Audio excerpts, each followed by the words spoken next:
Hey everyone, I'm here today to take a look at the Jurassic Park Amber Collection Dilophosaurus from Mattel. Now this is a larger scale toy line to the regular Jurassic World line, aimed a bit more at collectors. Now the packaging here, you can see it's an open window at the front, all completely covered though, unlike a lot of the Jurassic World packaging that is open, so this is going to protect the toy a lot more on toy shelves than that Jurassic World packaging where it's open and could get scratched and dusty, though I haven't had any experience of that.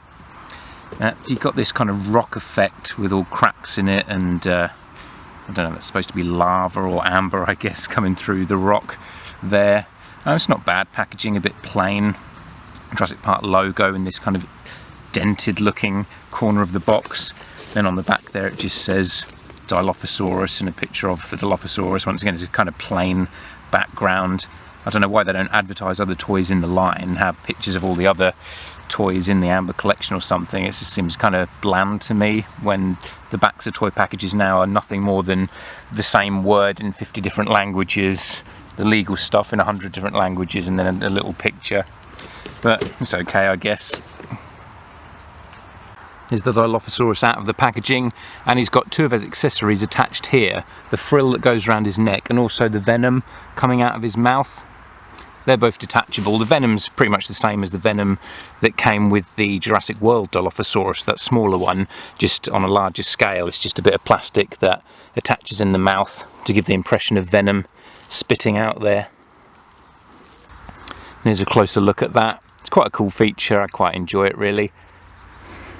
So if you've got the Dennis Nedry figure especially, you can have him in front of the Dilophosaurus getting attacked. And there's that frill, looking pretty accurate to how it does in the original movie, nice and colourful. One thing I didn't like about the Jurassic World release of the Dilophosaurus, as well as it being a bit small, is that the colours were really muted. I always loved how vibrant the Dilophosaurus in that first film looked. There's quite a lot of detailing in the frill there. It really does look like just sort of thin skin that's kind of popped out there. But if you pop the head off, you can take the frill off and then put a different neck piece on to give it a bit more of a neutral look, where the frill has kind of just gone down flush around his neck. Now the only problem with this is that it looks good when he's got his neck in a certain position, but as soon as you try and move the head forward to do any poses, it kind of hangs down like this, and he just looks like he's got a load of excess skin, like a rooster or something hanging down. It looks kind of ugly. I was hoping when we got this figure that you'd be able to pose him with nothing on, just put the head on and have it look kind of like the real Dilophosaurus did that didn't have a frill. But unfortunately you can't do that because the neck doesn't line up. There's an exposed bit of unsculpted plastic, there's a big gap there, so you have to have either the frill or this neck piece on, unfortunately.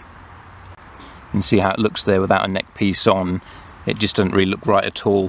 From the front you can get a pose where you can't notice that, where it looks alright, but the second that you get a side view you're going to see that the plastic doesn't line up and there's some unsculpted parts there, unfortunately. So I think they really missed a trick with that. It would have been nice if they had made it so you didn't have to have either one of those neck pieces on if you just wanted a more kind of realistic looking Dilophosaurus. And now for a look at the Dilophosaurus's articulation. Now this is the main feature that I like about this, and this is something I wish we had in all the Jurassic World line, is more articulation rather than the action features. You see the arms go out to the side there like that. They've also got an elbow joint that will swivel and go up and down. Same with the wrist, they'll swivel and go up and down for different poses on both sides there. The legs go out to the side slightly, there's a little bit of a pivot there but not much at the hip. Then you've got the knees that will move forward and backwards and swivel around, and then two joints at the ankle there that will do the same up and down going to the side, and that's the same with both legs. The tail's on a nice pivot there. There's also a kind of a wire going through the tail. The tail's rubber, so you can bend that however you like to get different poses with the tail. And at the neck you've got the bottom and the top of the neck have both got articulation points going up and down, going from side to side like that, swiveling, and the mouth will open and close Now, good articulation has always been the best action feature for me, even when I was a kid. Like, I just would rather be able to pose the figure however I like. I like that better than any pushing a button to make the mouth open or whatever, so this is perfect for me. And now for a close-up look at the sculpt. Now, all the Mattel Jurassic World line have good sculpts anyway, so this being a collector figure, it doesn't look particularly different in terms of the sculpting quality than what we're used to anyway. See with the crest on the head there and the paint job, pretty accurate to the film. I think these stripy bits may have gone down further on the body in the film, but it's close enough for me. It looks very nice, far better than the Dilophosaurus we got in the main Jurassic World toy line. Now, one of the biggest problems I have with this toy is that it's got this huge great hole in the stomach, which is for the stand that comes with it. But I'm really not a fan of figure stands. I just want the figure to stand up on its own, and that having a stand for it means that now the sculpt's got a whopping great hole in the stomach. I really dislike that, and the frill looking a bit ugly and not being able to pose it without a neck piece attached are my two major flaws with this. I just wish they had sculpted it in a way where it didn't need that extra neck piece and it didn't have a hole in the stomach for the stand. Now, this is the stand, and it's been cast in amber for the amber collection, and you can get the Dilophosaurus doing kind of a lunging pose if you really want to, so I guess it's good for that.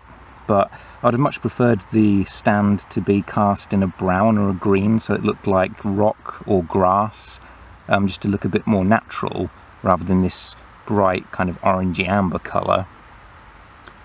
And as I say, I'm not much of a fan of figure stands anyway, because no matter how clear you try and make the plastic, it still looks like a giant thick bit of plastic going up and sticking into the dinosaur's belly, so I don't think they look particularly good. So I could have done without it really, but I would have liked it at least a little bit better if it was cast in green or brown, but I'd rather have not had the stand and had a dinosaur that doesn't have a whopping great hole in its stomach. See, there he is on the stand again, so you can get some idea of what you can do with that to get him in kind of lunging attack poses if you wanted to. So it's not terrible that he comes with a stand, but I just don't really like exactly how they've gone about it by having to plug it into a hole in the stomach and it not looking very natural. It doesn't really blend into the ground there. Another accessory we got is this sign for the East Dock, which I really like. And you can see that's on a stand that does blend into the ground. That's kind of what I would have liked for the figure stand, to either be brown or green like that, kind of sculpted to look like the earth. But this is obviously from the scene in the film where the area where the Dilophosaurus had escaped was near this sign where Dennis Nedry encounters them, and he finds the sign and he knocks it over, and then this kind of spins round like that. And if you've got the old Kenner Jurassic Park playset with the visitor centre and the electric fences, this will kind of go well with that to build up a diorama. Here's a comparison with the Jurassic World Dilophosaurus that we got a few years ago. You can see the colours of that Jurassic World one aren't very accurate to how he appears in the film. They're very muted. I guess you could use this as a juvenile Dilophosaurus, and you know, maybe that's why the colours haven't developed on him yet. I was never really all that keen on this one. I didn't like the colours. Also didn't like that the frill wasn't removable. It just kind of folds back, which doesn't really look right to me. But as I say, I guess you could have that as just a little kind of young Dilophosaurus posed with the new one. And here he is with the Kenner Dilophosaurus, which looked really accurate at the time, but now you can tell that the head's a bit too kind of big, and this sculpting just isn't accurate to the film. Even though it still looks good, it's still a nice sculpt job, there's a lot of detail to it, but the frill it doesn't clip on at the right point on the neck, it's a bit too far down. It's nice that this one is electronic. It's just a shame it doesn't actually make the noise from the film, because I really like how the Dilophosaurus sounds in the film.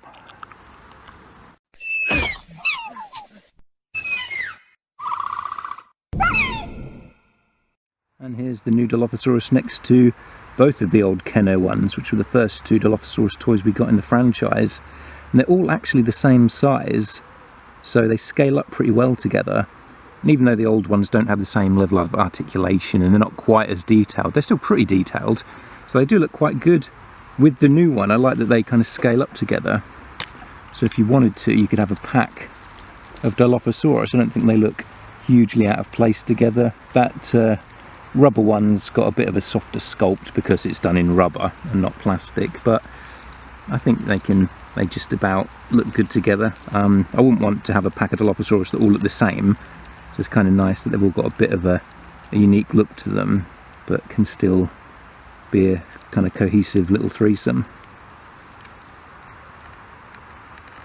And for another look just at the sculpting detail there. See, I just really don't like how that frill kind of hangs down, makes the neck look really ugly.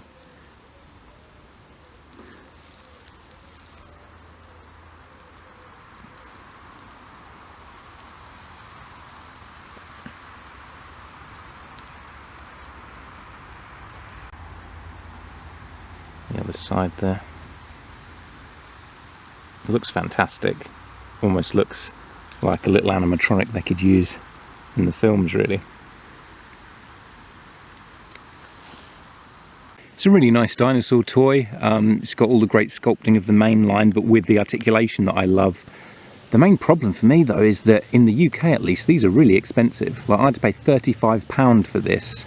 And when you realise that it's exactly the same size as the old Kenner toys that weren't, you know, they're not like they're huge, and you're paying £35 for it, especially compared to the price of the regular Jurassic World line, which is quite cheap, £35 seems a lot. And I don't know where that money's going, because the main line has a lot of, even though it has less articulation, it has a lot of electronics and all the mechanisms for the action features, so I can't see how the articulation costs more than all those mechanisms and electronics. So for this to be £35 in the UK is a bit much, and that's on the cheaper side. A lot of these Amber Collection toys in the UK are going for £40–50, like the Velociraptors.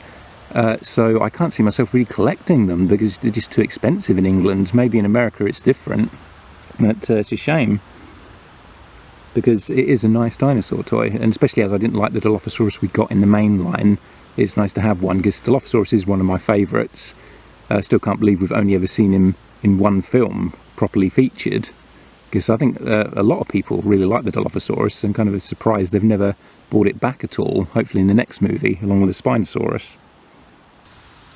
Thanks for watching, everybody, and I'll hopefully see you all again soon.